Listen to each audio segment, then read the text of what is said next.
அன்னை தகவல் சேனலில் இன்றைக்கி என்ன பார்க்க போகிறோம் அப்படின்னா, விவசாயம் மற்றும் கிராமப்புற மேம்பாட்டுக்கான தேசிய வங்கியில் பணி அப்படின்னு சொல்லியிருக்காங்க.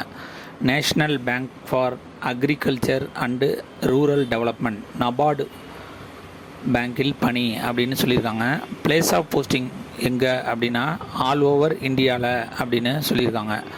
போஸ்டிங் பேர் ஆஃபீஸ் அட்டண்டன்ட் குரூப் சி 108 போஸ்டிங்க்கு கால்ஃபார் பண்ணியிருக்காங்க. எஜுகேஷ்னல் குவாலிஃபிகேஷன் என்ன இருக்கணும் அப்படின்னா 10th முடித்தவங்க யார் வேணாலும் இதுக்கு விண்ணப்பிக்கலாம் அப்படின்னு சொல்லியிருக்காங்க. வயது வரம்பு 18லேருந்து 30 வயசு இருக்கிறவங்க இதுக்கு விண்ணப்பிக்கலாம் அப்படின்னு சொல்லியிருக்காங்க.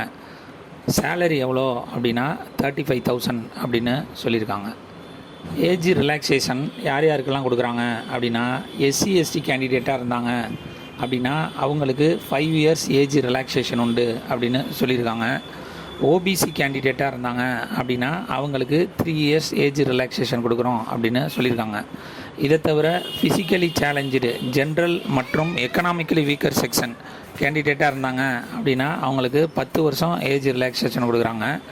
ஃபிசிக்கலி சேலஞ்சு எஸ்சி எஸ்டி கேண்டிடேட்டாக இருந்தாங்க அப்படின்னா அவங்களுக்கு 15 வருஷம் ஏஜ் ரிலாக்ஸேஷன் கொடுக்குறாங்க.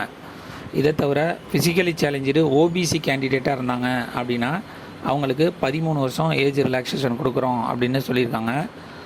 கடைசியாக எக்ஸ் சர்வீஸ்மேன் கேண்டிடேட்டாக இருந்தாங்க அப்படின்னா ஆஸ் பர் கவர்மெண்ட் பாலிசி பிரகாரம் விண்ணப்பிக்கலாம் அப்படின்னு சொல்லியிருக்காங்க. செலெக்ஷன் ப்ராசஸ் எப்படி பண்ணுறாங்க அப்படின்னா அப்ளை பண்ணுறவங்களுக்கு ஃபஸ்ட்டு ரிட்டன் எக்ஸாம் வைக்கிறாங்க. அந்த ரிட்டன் எக்ஸாமில் செலக்ட் ஆகிறவங்களுக்கு டைரக்ட் இன்டர்வியூ வைக்கிறாங்க. அதன் மூலிமா செலக்ட் பண்ணுறாங்க. டிஸ்கிரிப்ஷனில் நபார்டு வங்கியோட அப்ளை பண்ணுற லிங்க்கு கொடுத்துருக்கேன். விண்ணப்பிக்க கடைசி நாள் 21/10/2024.